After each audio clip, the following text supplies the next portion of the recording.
Hver nu alle reivarene som ville gifta seg? De har kunnet gifte seg nu i et år. Det er nekra før skulle reivare gifte seg. Jeg så det var hemmelige. Vi har ikke sett i blå noen eller nekra ærestande. Ikke allment. Det var trust og grenja og skævast og grenja og tvattla. Fjallmidlaner har tvattla med her nu i åravus. Alle fjallmidlaner. Og nå har det kunnet gifte kun i iver et år. Eller omløy et år, kjøtt et år. Og det er øyne som har gift seg til et forrige Anglande. Og der råkner vi være bestilt. Anker har bestilt det. For jeg får gli av, men her kommer ikke gli av enn. Skal si at dere til at ta videre vid død. At neien ojas nær slett ikke til at endelig at de vil giftast. Hatt slett ikke folk som vir i tjonabandet nekka som helst. Tjonaband mellom mann og kone, og God skapte Adam og Evo. Og han sier det er ikke godt av meveren er ønsom alder. Jeg vil gjøre hånden øyne hjelp. Og han gjør det hånden øyne hjelp. Og så sier han til at mever skal fære fra Genesis 2, eller la meg si Genesis. Genesis 2, til G-E sier G. Vi sier ikke geva, vi sier djeva. Genesis 2,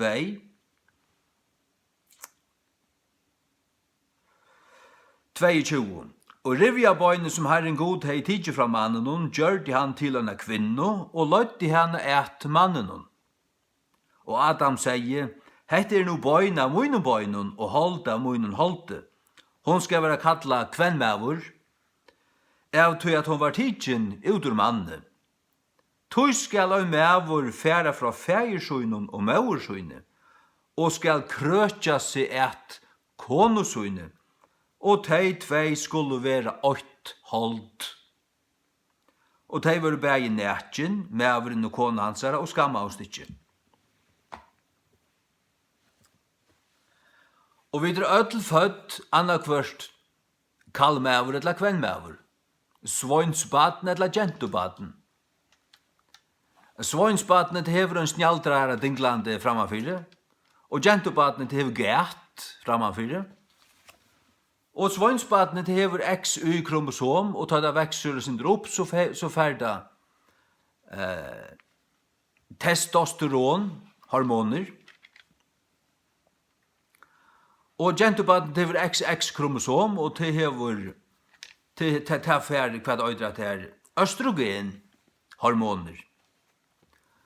Og hever du en snjaldrara, så hever du XY-kromosom, og så hever du at det er testosteron, det hanker saman. Det vita vid. Det var det trutje bøyte laknar eller vitenskapsmenn og laknar Johns Hopkins universiteten, som kan av det utroi år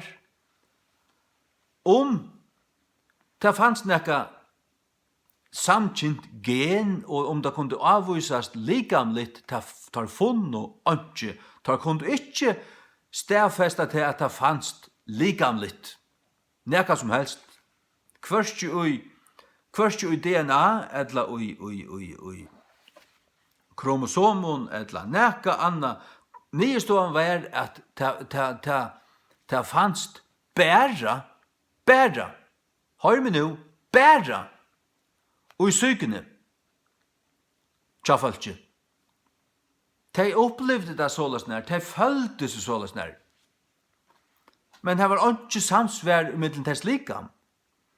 Og tid som vilja forsvære alt det svansarui her, at han den tremanskapen her, tid sier til at at de en vi sier, mannfolkasal, fenga og en kvinnelikame. Her brukar de sal. Tid som høytner devlar, nokta bøyplen og nokta god, og vil ikke høyra nekka som helst sannløks år. Her brukar de sal. Tid som ikke trykker vid hevna sal, som skal liva evigt. Her må de bruka sal. Ja, vi har stykkun. Nei, hatt bara ett människa och ett hjärta en känslorna tjänar människa som då kränka Och ta hever vi upp ällingarna och uppväxterna gera. Tar sig att ett störst procenttal av sodomitten du vet att samkint släkt till. Det är sodomitter. Ett störst procenttal av dem och ta för Kanada. Missbrukt och om inte det så uppvuxen och i en brottnon heime. Eller att det är uppvuxen och i en heime som inte är i ordan. Som inte är i ordan. Hvordan er et heim ikke ordan? Til til dømes ta i konan spela mævur og mævuren i gjeldur, urbøynavur, fullstendiga kryper etter gulven, tår ikke røysa seg, tår ikke brøla, tår ikke sia hva skapet skal standa, eller knalla nevan og bor i sia, såløys, tår skal akta megana. Växer en dranker upp under tog, så blir han blir kvekklasligur. Tog han ser angan tog, og en mannliga rollefyrmynd. Mannliga rollefyrmynd.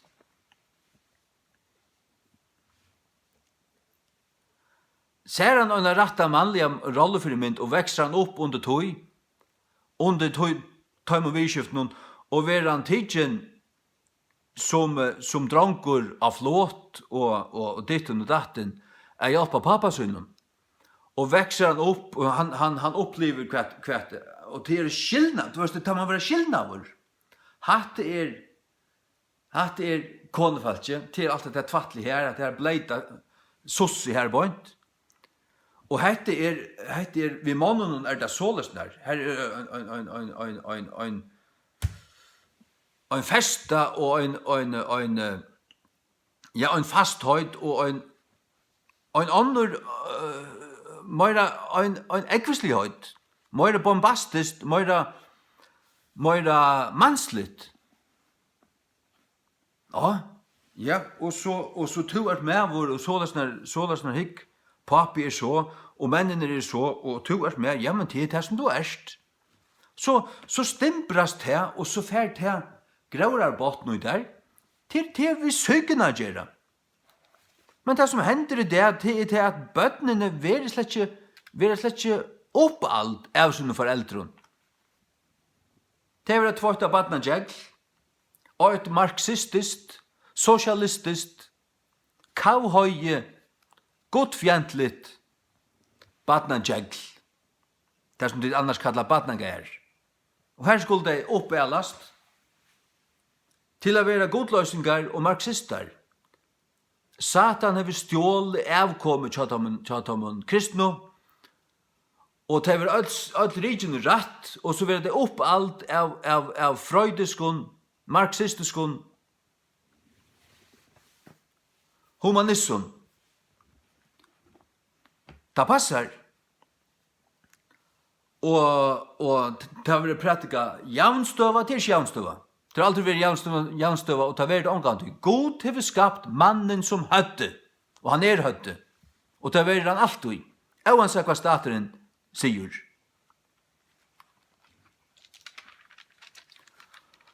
Och här som män växer upp under slukomvirskiften. Här är det män. Men och koner, hvis det växer upp rätt, så är det där koner till det som där är så. Det släpper inte undan tog. Om du så opererar ett människa, och ett människa känner sig som hit inne, och det vill skor undan, du onkel lacknar opererar här, du var fjärna och ger ett hål, eller whatever det kunde, vad skvättar kunde. Och avvarska hormoner, ditten datten, det kunde inte bröta kromosomene. Särskilt du kromosomene kunde inte bröta. Det är en idé en annan. Särskilt du här är tre ting. Det är kvart hånger undan där. under der, etter hva det under der, og hva kromosom du hever, og hva hormoner du hever, det hanger sammen. Tun kynslige identiteter likamligur. Tui at du er en kynslig vera til likamligt, tui at den kynslige akten hon likamlig. Hvordan du føler det? Ja, det er vel omgående noe annet enn kjenslulitt. Kjenslulitt. Det er vi denne kjensler å gjøre.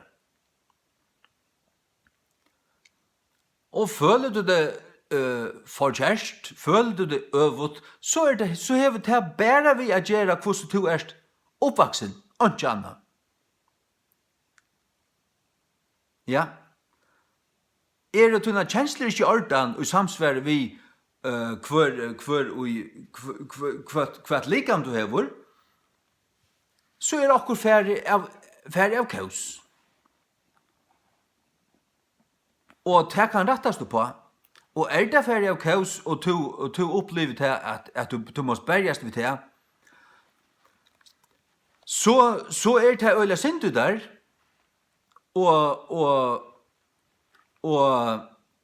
men du har ikke løyve til under gode at utføre en sodomitiske akt. Og hever du sodomitiske tråaner, så det et sjukt sinne. Det det. Det et lika sjukt sinne som at hava tråaner etter battnon. Og enn verre etter djaurun. Det en tråan til en tankagång som färden av kaos. Og det en verre, og det sannløsjon om det fyrr, det sannløsjon om det nu, og det sannløsjon om det alltid. Det som omgang jeg brøydast. Det hva det altså. Ja. Jeg husker om det nå en dag i natt, at ta Jesus kom, ta menneskesonen føddes av gjør, og frelseverset skulle gjerast, og apostlene var her, og ta hele anden kvulti iver Jesus og iver apostlen og underhent og alt det her. Ta øktest en demoniskur aktiviteter samstundes som Guds rydde kom nær, og god var nær, og hele anden virkeie, ta øktest øysene myrskusens rydde, ta for opp etter øysene. Ta var ikke bare her nere, ta svev ikke, ta røste seg, og ta såst og i menneskjon. Ta såst og i menneskjon. Du sørst her i skriften, at det var demon, bøgnløs demon besett folk nesten av hver hjørne. Tar kunne fære inn i nesten hver bygd, og reke ut et eller annet folk. Verulige. Det vil si at det var en større demoniske aktiviteter, og demonene hadde ikke folk. Og vi sørger at her, at skriften tåser om til at øns og det vær av døven nøa, og øns og det vær øns og lykas som det vær ta, lykas skal det være, som skal det være, og i døven og på en år menneskesonen kommer atter. Jeg skal lese det for der. Det Lukas 21.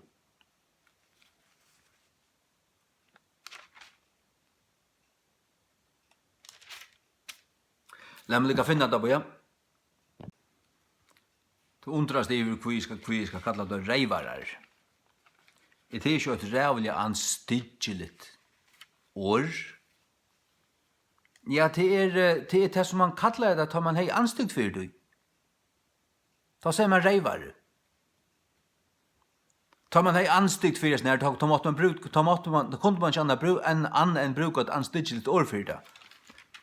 Nu har man ikke anstygt for det, nu kallar man det, det jeg sier at man pudrar det. Man gjør det av skildot, man fer det av ljaua. Det det som man gjør, at det er social engineering. Social engineering.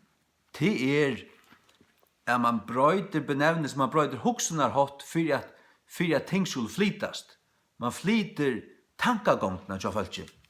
Det er det som jeg tås om fyrr at fyrr at det her sodomi.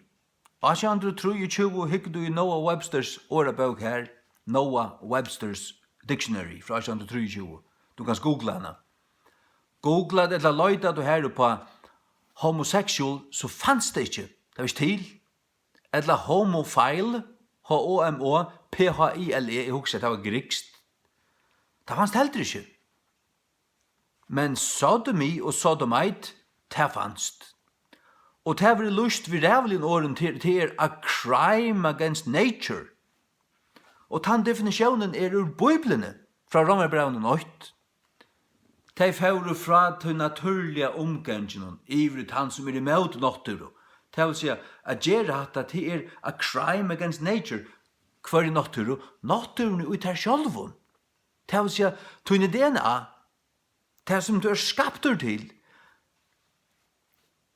Hvis två menn gjør seg til sodomitter og bruker utstøtet til kinsorgan, som om til at det skulle være kinsorgan, så er det a crime against nature. Og han sier om du er hotel da, og han sier kvært.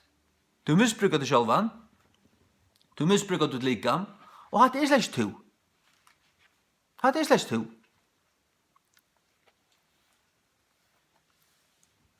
Hatt er ikke to. Blåst du frelstur, og blåst du vaskar vi Guds åre, og enda nu gjør du til sinne og arbeid vi er snær, og best god om hjelp, så er det finnes hjelp. Og så er det kommet på sjøra snær. Og så langt som du ikke har finnes hjelp, så måste du leva fullständigt frahaldande. Det måste du. Tog at han den akten her kallar Bibelen for synd. Og Bibelen sier at det som gjør at her arv ikke kongadømme Guds. Matteus 24, her stendet så løs. Men om tan det og tøyma void ungen meavur. Vers 36 altså. Nei, ikkje ønglar himmens, men feir mun øynans. Jesus tåsar om sin attekomo. Men øyns og det er naua vauru, såløs skal øysne koma menneskesånarens vera. Det er øyns og i døvnen som var framman undan flauene, tei auto og drukko, giftost og gau og gifto, inntil han det og i naue, for inn i ørskjena. Og hvis du ikkje for en flauen kom, og tauk tei ut borstur, såløs skal øysne koma menneskesånarens vera. Han skal være brottlig. Og det skulle leva bare akkurat som det alltid har gjort. Og så skal knapplig enden komma. Og det er øns og det var en syndaflauna. Og ta var menneskjan spilt. Vanska mannarna var mykjel uppja gjør. Og herren avrådde at øya mannkinen. Og det var det samme point åren god øyde Sodom og Gomorra. Det skal jeg finne, jeg har ikke funnet den på ja. Det var så i Lukas 16, jeg har løyde i Lukas 21 til Lukas 16 her. Fra vers 26. Og øyne så det var i døven Noa, således skal det være øysene av døven menneskesånarens. De auto, de drukko, tar giftus vi konon, de var givnar i gifto. Inntil han det og naue for inn i ørskjena, og flauen kom og øyde de ødel. Som løys øysene, som det var av døven Lots, hver bo Lot, og Sodomo. De auto, de drukko, de kjepto, de selto, de setto nyur, de bygto. Her sender ikke om at de giftust.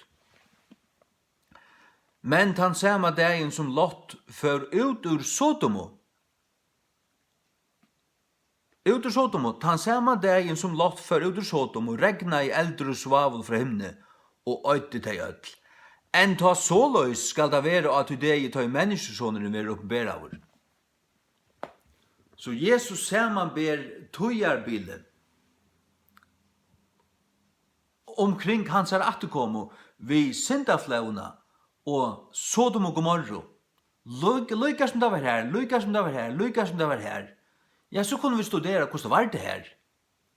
Synd, spittla, og Bibelen tåsar om det, at menneskjan og sørste tog skal være så og så. Hun skal være våren sera spilt.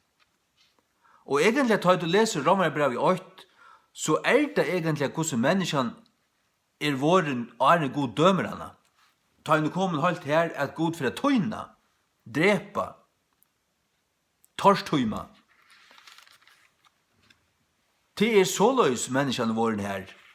Og her leser vi i Romerbrevet 8 at her gjør sodomise galdande, det som tid potra, og vi en snilltøyd kalla samkynde.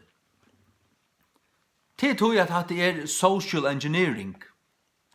Det en elite av hjørne som øyer alle fjellmidler. Alt det store, alle de store fjellmidlene i USA og London og Berlin og alle stedene Danmark, København, oppkjøpter av en elite som styrer og brukar social engineering til å få å vite hva de skulle slå, hva en stein de skulle legge her, og hva en stein de skulle slå inntil han brottnar. Og til det som vi ikke fyrir seg i Førjun siden 2011 og 12, til det at fjellmileheimeren,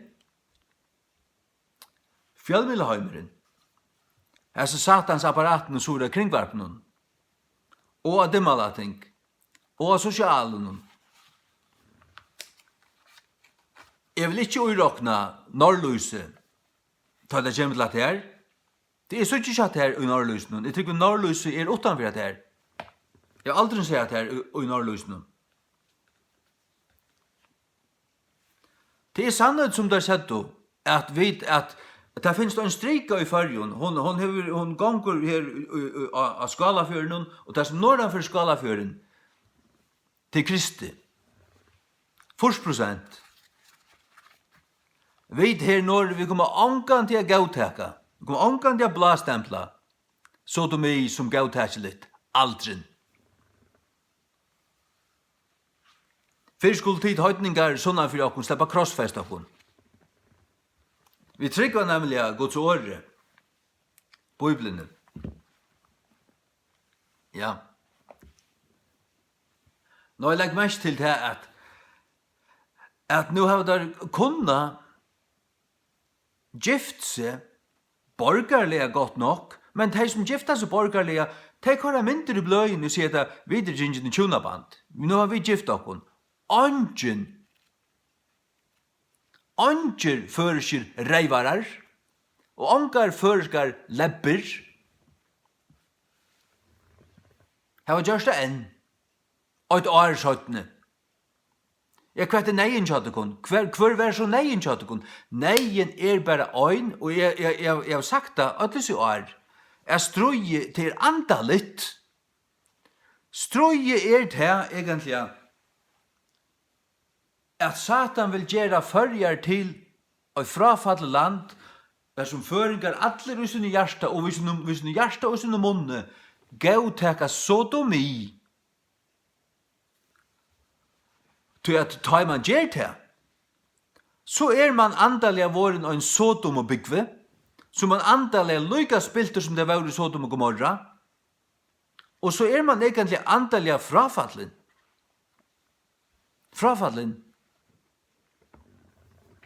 Altså fullstendige. Men det er må man være åren. Åren man gav til det, så hjertet langt å knekke. Så støyneren her. Så hever kringvarpet bråte støynen kjøtter. Hjertestøynen. Moin ikke bråten. Og det som helder mer intakton til Bibelen. Bæra hon til det at jeg har det rett til Bibelen av oss.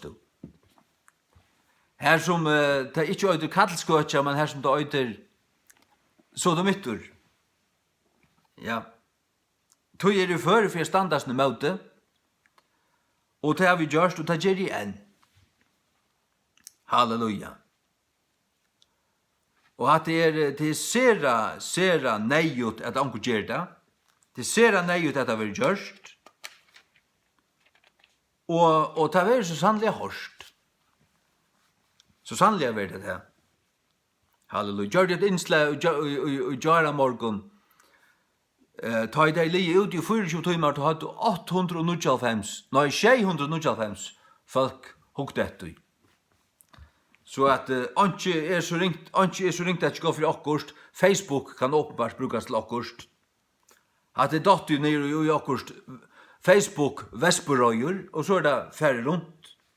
Har hva sjur sier. Ja, det er så sannlig jeg bruker for å høre det. Så her var det så har sannløyken. Rammer brev i 8, en og en affær. Fra Achan. Til av røye gods vil åpenbæra fra himne i møte øtlun av godlig løyka, og euratvise tja mannen som halda sannløykanen og i euratvise. Av tog at det som kan være vita om god ei sunt ui tøymon, tog at god hever sunt tøymon til. Tog at hinner av skjønlige loter hansara fra skapan veraldarinnar jo klarlige sadder, verande fætteir av tøymon loton som gjørter, enn to hansara avge måttor og god hødd, så at høyr utan ombering. Av tog at tøyt kjent og god, dørmette tøyr han ikke som god, og heldur var takksamer, tøyr kjent og god, og et eller annet punkt, men tøyr dørmette han ikke som god, tøyr vil ikke tilby han, og var ikke en gang takksamer, ikke en gang takksamer. Jeg kjenner ankra føringar, som snakker vi, som jeg vet og kyrkjofolk og alt det her kommer, jeg kjenner så folkene. Men ta jeg prater med deg, og jeg vet at jeg lust etter mer og kvørst og så litt, at jeg merker til å ha en respekt for de kristne virene, og en respekt for bøyplene, og en respekt for kristendommen. Jeg vet at disse mævren ikke frelstor, men jeg merker til å snakke vi han, at han snakkar om, han nevner at nei, men damer ikke alle ser rævlig materialismen i det. Folk ikke gang folk vir materialismen av mer enn sin egno, og folk ikke takksom for det luttla.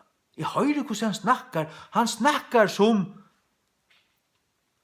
den gamle føringren, den gamle godsøttande godrøkne føringen. Jeg vet for en folk er sånn unge med, det unge med, eller jaungammal i med, ikke en møtegengande med. Men en person som faktisk har bygget for i 20 år, som rønner vittna for det.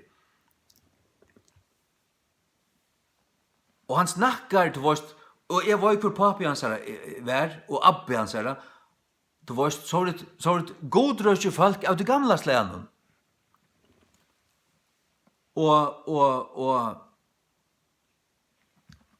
Men enda det og fer vi måast borstur ur føringen. Så er du, og jeg heldur vært takksamer.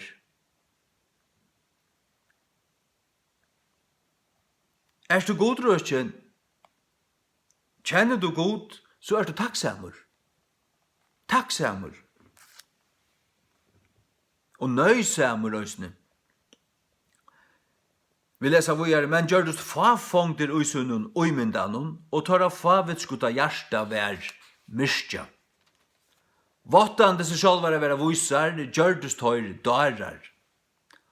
Og brøtt og dörd hins av forgångelige gods, ivrujena mynd, gjør det luk forgångelige manne, og fuglun og færføttun og skridsjiktun. Brøtt og dörd hins av forgångelige gods, ivrujena mynd, gjørt luk forgångelige manne. Brøtt og dörd, ikke myndgods, men dördgods. Det vil si at dördgods til Guds nærvære av sånnen, til Guds andans nærvære. Til mennesker som kjenner god, ganger vi gode. Trygg vi tog at det kunne finnes føringar til dem at det i 1600 og 1600 som kjente god av sånnen, og var endrefødder og frelster, ja, det trygg vi. en vekingarrørslen kom til førjar. Folk som bare gikk i kyrkjo, men åtte en bibel oppja hitlen her, og var det ringt vever, det ikke kunne gå i kyrkjo, ja, så tog de bibelna nyer, og kanskje løse hver kvöld, men da sånne der kom, så løse de, og bau og sunko, og valsigna av maten, og bau god djeva seg fisk til det førre av flåt, og livde og godsøttande, og gjort av sånne synd for gode, og tro av Jesus fullgjørda versk, at han døg for deg personlige.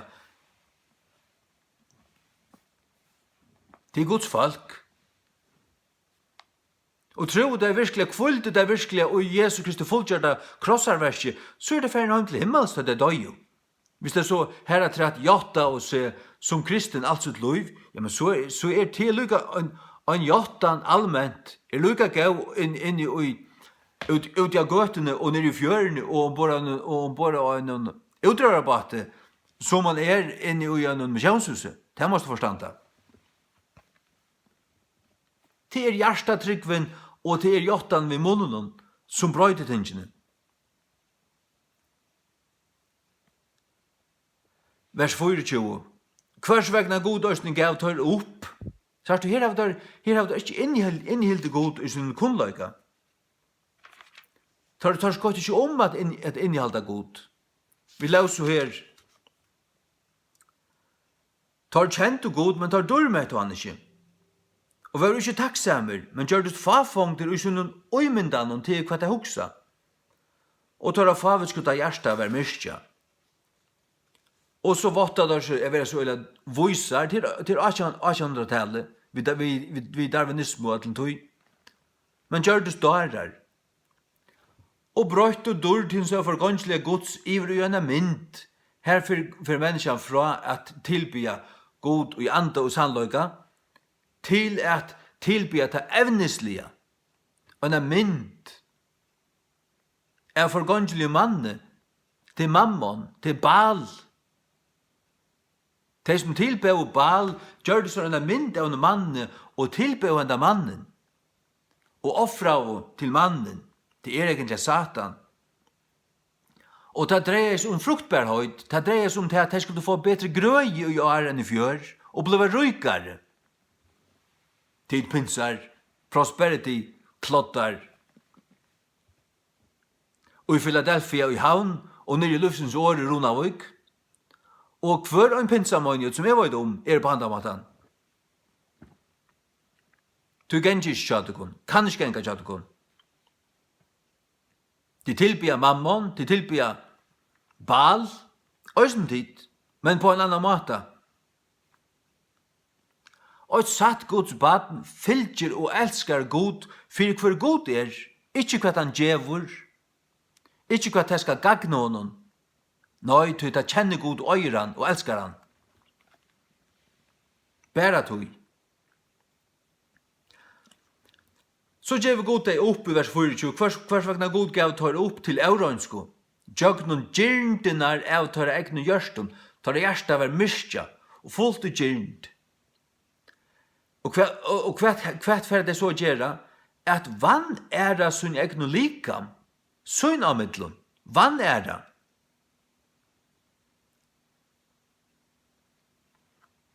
Vi perversjon og veksande perversjon, og hva enda da vi?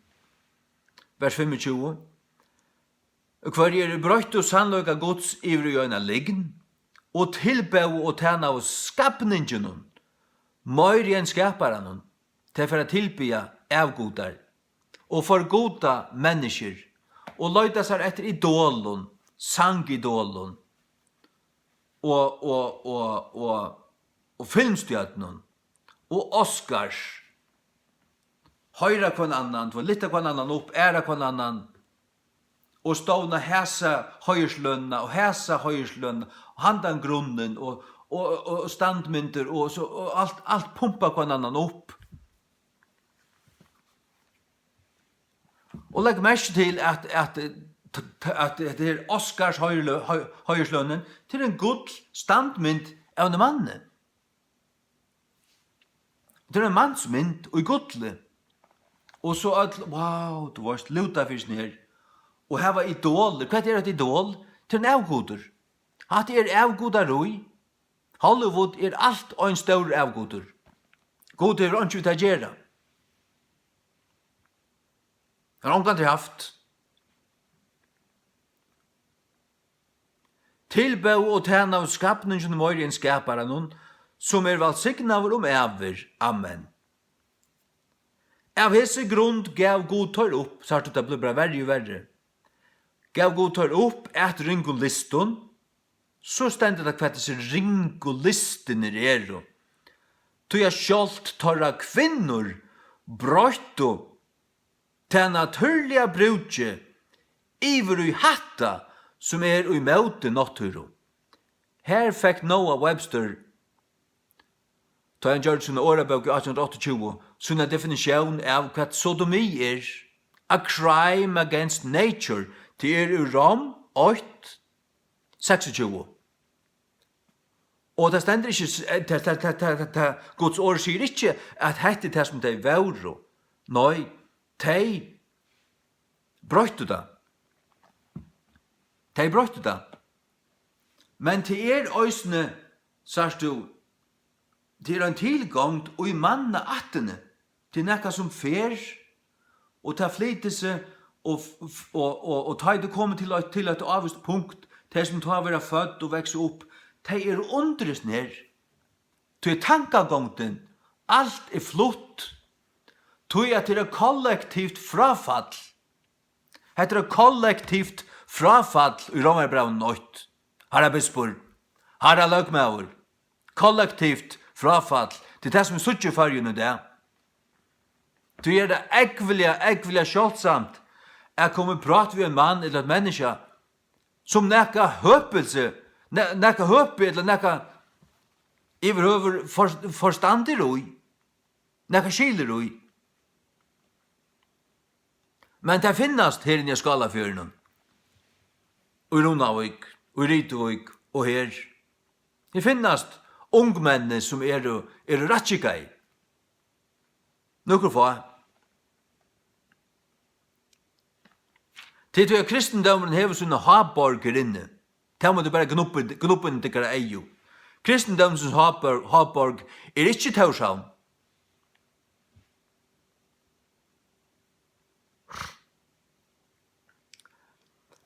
Vers 22, og så må løse oss mennene, færande fra til naturliga brudgjennom, av kvinnerne. Så er det til naturligt. Gud skapte det så. Det ikke godt at mævren og ønsomadler skaper noen hjelp. Og han skaper en kvinne, og han fører det sammen. Og det første tjonabandet. Og det ble til 8. 8. Så er du, mævur og kona møtparstar til hver annan. De oppfyller hver annan. Og atlan hatt, således det skapt. Det det naturliga, det som ta kvinna fyrir kvinna og mævur vi manne, så det møte natturene. Eller ikke trykk hva det talta. Det det. Og det er det alltid, det er det alltid være, og det er det alltid, og det er alltid synd.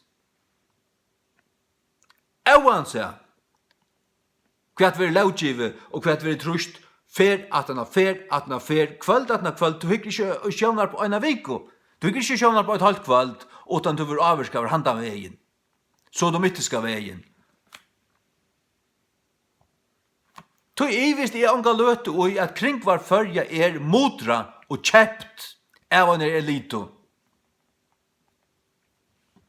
Og det trykker vi sosialer enn øysni milehuset her bort. Det akkurat lykka. Men det trykker vi ikke norrløs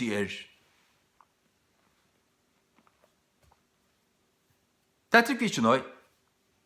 Ta jeg snakker vi tar Norge og Norrlusen, jeg har ofta snakket vi tar.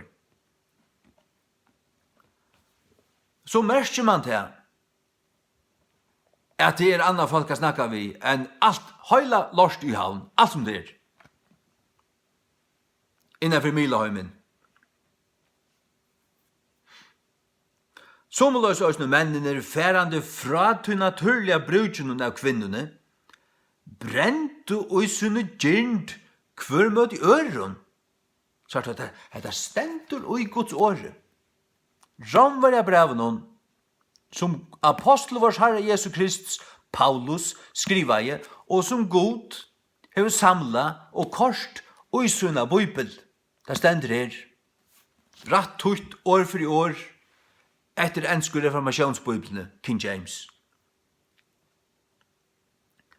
Og så må også mennene færande fra til naturlige brudgen av kvinnerne, brent og usne gynd hver mot i øron, men vi mannen virkande hatta som hatta, working that which is unseemly, virkande hatta som ausømeligt, unseemly, ausømeligt, that, hatta.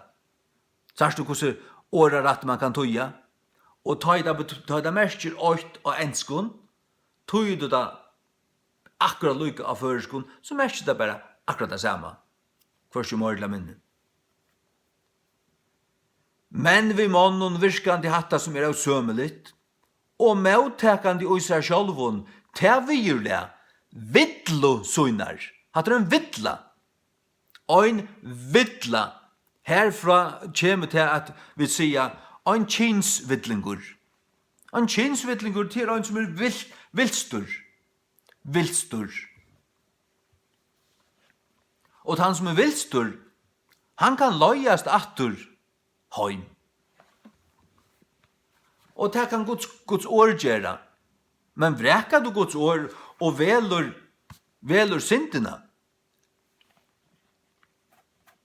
velur genge ut i syndina, så kan du genge ut kyrkju, du kan genge ut kyrkju, og du kan få en prest å si etter alt leid du kommer her, og ditten og datten, og du kan være til onkra rådgjeving, du kan aller helst finne onkra kristna av blastempla til som du gjerst. Men det er ikke rett allikevel. Du hever alt tøy Guds åre med det der. Ramar brev i 8. 4:6 nudjo. Deuteronomion 3:16.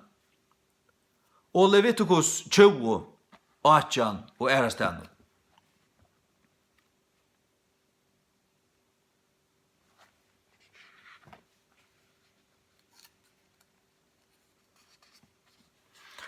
Leviticus 20:13. Ein mævur òsne ligger vi mannkine, ein så han ligger vi en kvinno. Bæger av tøymen hava framt øyna anstigt. Bæger av tøymen hava framt øyna anstigt. Og i Leviticus 18:22.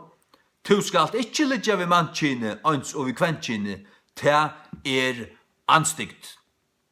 Ta anstigt, ta vær anstigt, ta anstigt. Nudja testamentet spelar samma dor.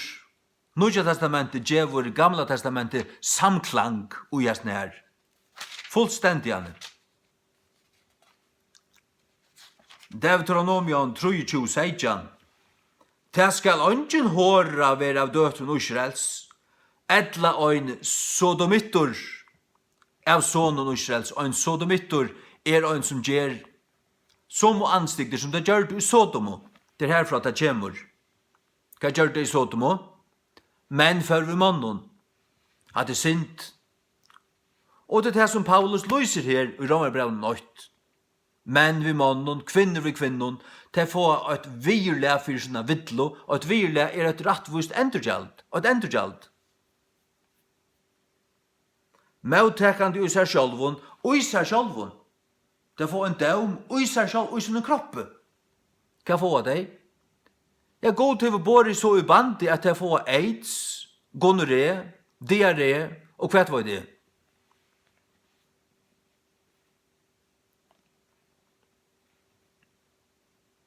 Bulter.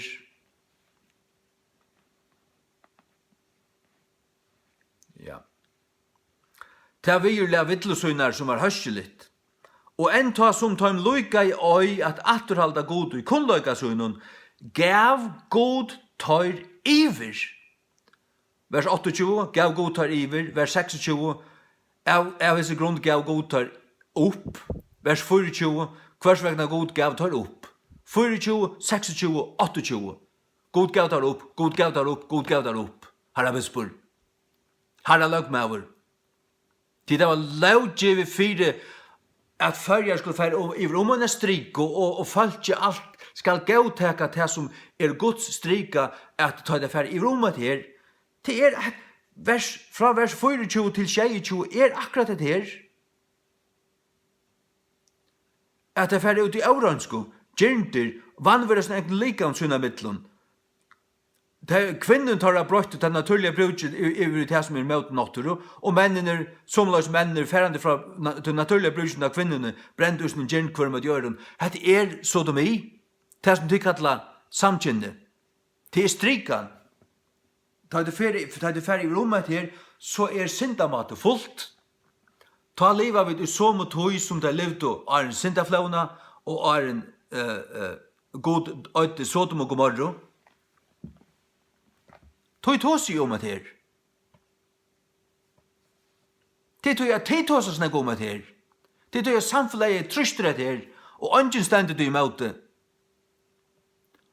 Og man angstad en arbeidsplass, og det er nevnt, og du sier, du tøvner bare rundt flagg, og sier det bare akkurat som det er, så ser man føler ordentlig i luften, at det vet ikke ordentlig hvordan det var ikke de tryggvande, de hitja nyer men du er bare nødt til å skjere jøgnen og bare for å rønsa luftene og si hett sannløgjen altså.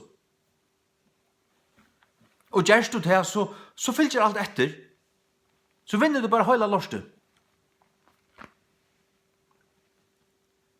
Du det vet det. Men det er bare det hver rødt vi hørt. Hette Guds rødt. Hun klar. Thomas Jakobsen, Philadelphia havn.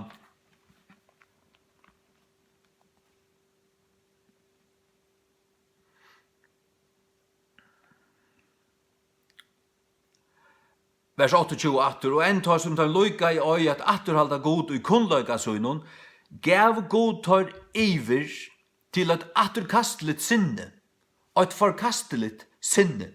God gav tar iver. Men de valde det. De valde det. Sagt du, men du føtter i hese tog, og du blevet dolkaver av fjallmiddelen og tankegongen i samfunnet, og du blevet dolkaver av badnajegle, godlesen pedagogen, godlesen skolasystemet, og godlesen sjøvnvarspe. Og finner du det her at du forvirret, men ikke er genga rattan ved, så kan du vaska det ved Guds åre, bia god rønsa det, og han vil gjøre det. Han vil gjøre det. Og du vil løstur. Ja, du vil løstur. Johannes 8,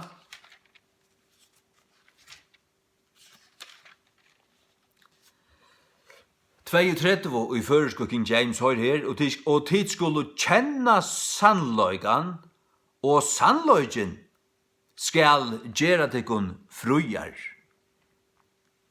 Ja. Sannløygen skal gjera tekun frujar, ta det kjenna sannløygan. Ta gjer sannløygen til frujan. Til sannløygen Guds års, og vers 36 sier så, om tog soneren skal gjøre deg frujar, skulle det være frujer og rønt veru. Det har vi opplevd nå i Aravis 14 år, være frujer og rønt og veru. Såleis at Satan hever ikke band av meg iverøver. Trykt du et løy? Hva er ikke så det så? Ikke det man syndafrøy, men ikke bunden av Satan. Frøyer, jeg lærst sannløkene kjenne. Halleluja. Ja, 28 atter, og en tar som tar en løyga i øye at atterhalda god i kunnløyga søgnen, tar man løyga ikke At atterhalda gode kun, men det kunne godt leva i vi en masko. Det kunne godt spela godrøsjen, gang i kyrkju, og se seg være tryggvande. Vi da var se alt det her. Jeg kunne nevnt navn, men det kunne være farligt. Anker som byrjar vi A.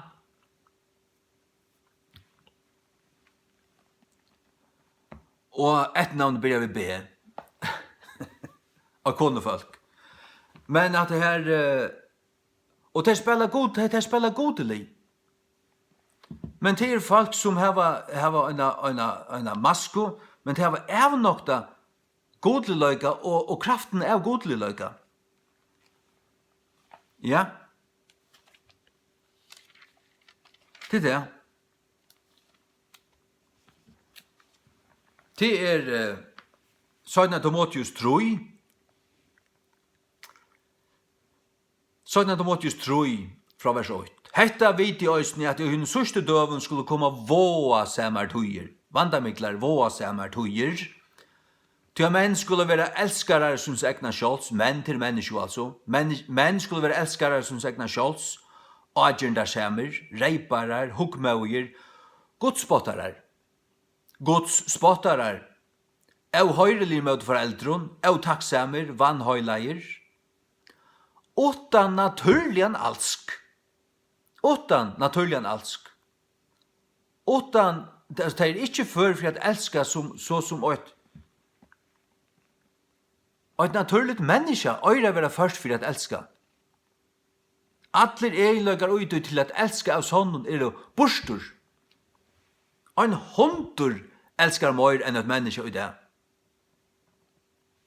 Vi sånn hjertakærløyga. Utan naturligan alsk, så stendur point at han nå, satt om alle brødarar, til alle disse heksenar, som sluita tjonabandsåtmalan i det, iver øyna lenga strøypo. Øysni hekser som kallar seg tryggvande. Falskir akærarar, tvorska teg falskir akærarar. Det akæra annor, men det er falskt, det er ikke satt. Ausar styrlier, du ikke styra seg. Så dette året forklarer seg selv. Jeg har så mye at det er. Ausar styrlier, herlier, vannvirarar av tøym som er gauer. Vannvirarar av tøym som er gauer. Svujjarar, framloppner, uppblåsner, elskarar av njautingum. Etter elskar sånne njautingar til færa fra øynar njauting til en æra, til jeg tar lov, til materialisman, til mætur, til opplivingar. Opplivingar. Kom og oppliva hetta. En ta møter vera selde på handamatan. Har du hørt hans her båskap? Kom og oppleva, kom og høyr. Det er holdt. Det er ikke andelig høyt. Det er falskt. Så stendet det, hevande en form av godlig løyga. En form. Det er og skjer en form, men det er tarra former. Det er ikke Guds former. Men det har en form til løyges, du heldig det være godlig løyge, men det er ikke. Det stendur, men evnoktande kraftene av honom, det er evnoktande at det er det godlig løyge, sannur godlig løyge, er så pregat av det, og så er du et brøyt menneske, og så livet du godlige. Alltid. Det er evnoktande deg. Men det har en form, det setter seg i kyrkjo. Men så lytter det reivende hakst for en øre manne.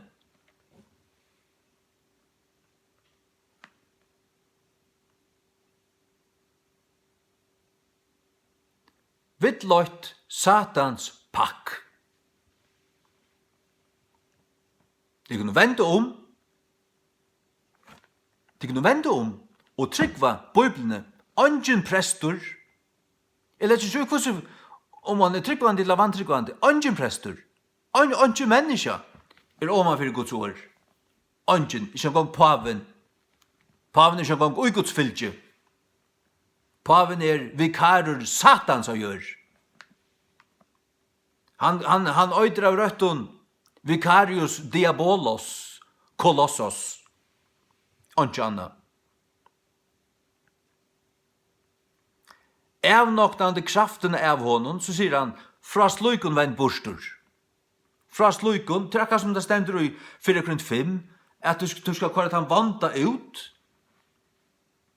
og ikke eta vinon, ikke hava nekka samle, og ikke samfylle. Vi teg som kunne spytla til. Tu det negv kvöld, til negv kvöld, at jeg slett ikke tender sjønvarpe. Ikke engang tøyendene. Det har han ikke sier meg. I behøver hitje bare etter tøyenden noen 8 kvöld om vikene.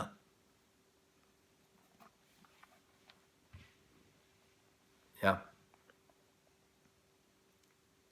Annars ferie bare en av forskjellige tøyendastøyer inn i neten, og hitje bare etter iverskriften, bare for å vite hva henter av heimsfronten, nekka krutjbyrja.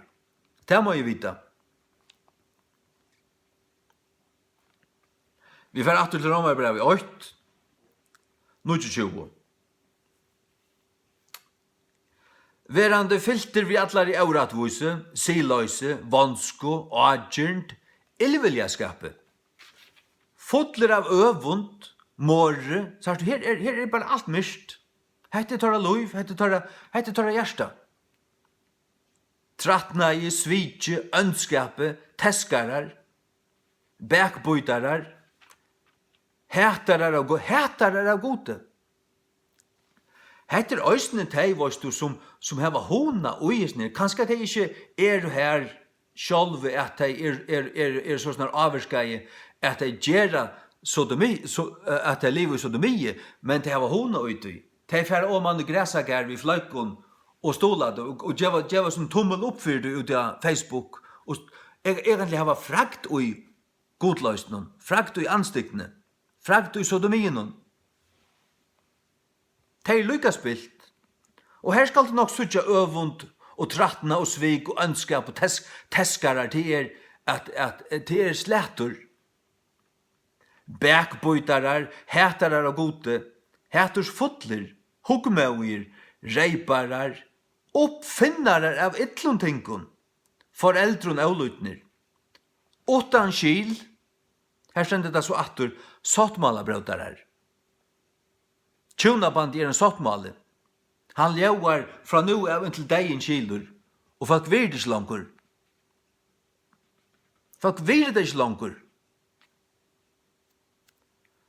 Utan naturligen alsk, det stender atter her, det samme som stod i Timotheus, utan naturligen alsk, det var unga naturligen alsk. Føringen for 100 år siden, han hei naturligen alsk. Så er menneskene blir mer og mer spilt, tog hun for å gauteka godløse. Hun for å finne seg utøy. Og her er vi kringvarpe for 90% av skiltene. Tog sier utan å blunka vi forbanna være kringvarp førja. Kvarskje mer etla minne. Kom vi nekkandi inn her, atter, skulle det hent at det stod og i det jo vi gå live, så er det byrja vi at det litt i hendene opp og forbanna i lorste.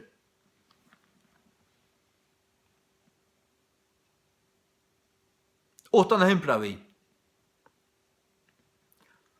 Au miskonsamer, hver kjennande døm gods, er tøyr som fremja slukar loter, verdier til deia, tar verdi til deia, ta mest ikke det vi fer ut og drepa nekran, men ta verdi til deia, og gods eion, ut fra lauene, ut fra tom tutsi bovunnen, ut fra bøyblen i atlare, så det verdi til deia, og ta boia bare etter tog er god tøynedøymon, og det det som kommer å henta, er god kommer å tøyna öllum Vesterheimen, Australia, Amerika, og i trea veraldarbardeia, som han av 5 år gamla konan i norra fortalte fra. Allar Vesterheimen kommer ikke å være byggvandi ui, det kommer alt å være bomba ved atom. Det eneste som kommer å være livande i, det er Afrika og Sydamerika.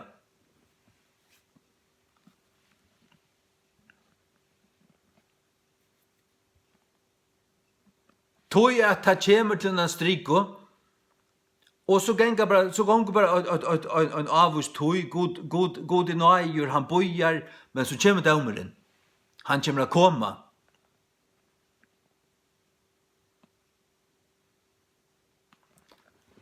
Jeg drømte det i 2012.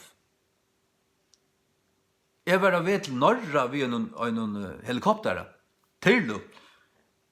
Og det var sjukraflutning, og det gammel folk skulle iver her til å få særlig hjelp. Så kom vi til Norra, og Norra, det brente bare alt. Elder i Norra. Vi måtte vente atter. Elder i offshore oljevinning her, og elder, altså, elder etter sjøvnen, elder, det var bare svart alle stedene. Så kom vi kom så atter til Førjar, og Tyrland var neilenda, og til Kæve, vetur, og himmelen er svartur, og Kæven til lukka som svarte partiklar av Kævanen. Tog at luften var alt blivin svavelinnehaldande, eller et eller annet var dolka. Kjalt Kæven var blivin svartur. Svarte partiklar i Kævanen. Til utlate at atombomber i brostnar. Det drømte jeg. At Norra brente. Utan skil, sottmala brautarar, utan naturligan alsk, avsemjeliger, avmiskunnsamer. Hverjer kjennande døm gods, at har som fremjar sluka luter, og verdier til deia, ikke øynans gjere hinna somo, til å si gjere akkurat av øtlens ønskapen ned, det er pjøst ikke endelig å gjere sodomi,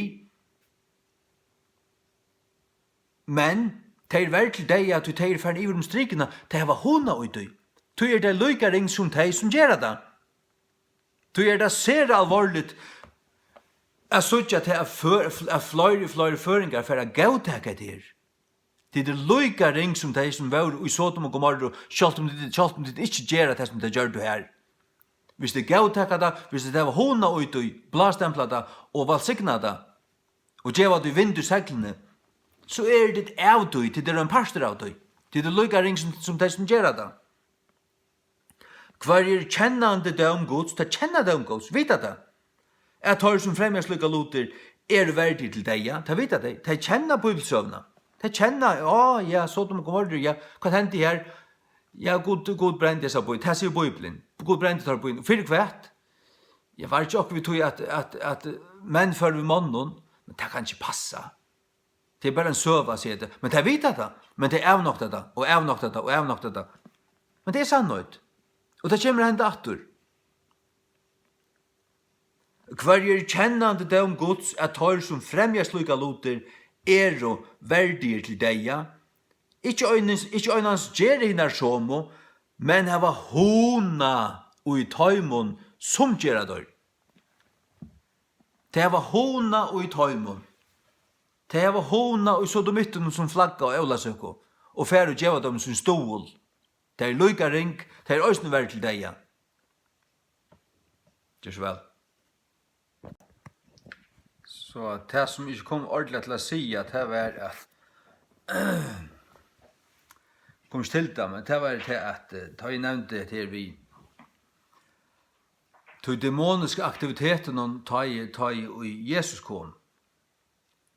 Så det var en andalig aktivitet, det var Satan som for å gjøre seg, tog at god gjør det seg. Satan rattest. Det som god nu for å gjøre.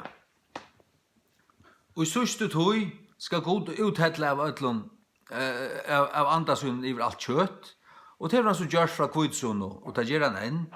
Men i sørste tog øysnenek vidløying og frafall, Men samstundes stendur det at gledebåskapen skal være prætikar ut allan heim, så skal enda komme. Det vil si at det vil være en eskalering, det vil være en uttelling av Guds anda, og kanskje her som kristendommen har vært her som man har dodja, men ærestane av hjørne, ute av hjørne, henda ting som Gud gjør, og i India, Afrika, Kina. Og det det som at men og i sørste tog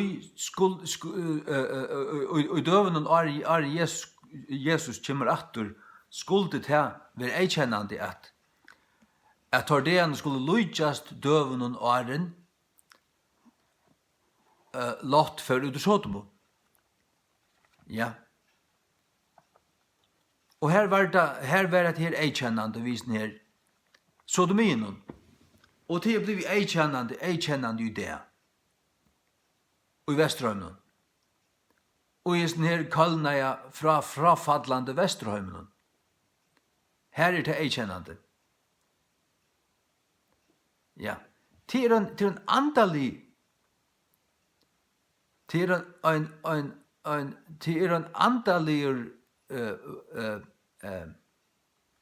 det en andalig avløying, altså det er nekko i andaverden som henter.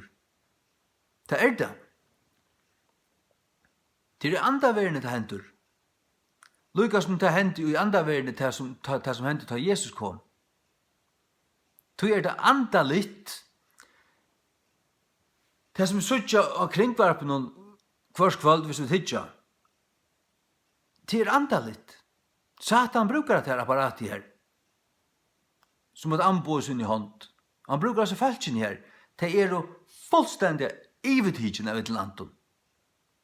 Hein i skårene, under vattnehemmer, og pinner skåta. Tar satans anbo. Og Jan Lamauge. Og hva det falt ikke øyder.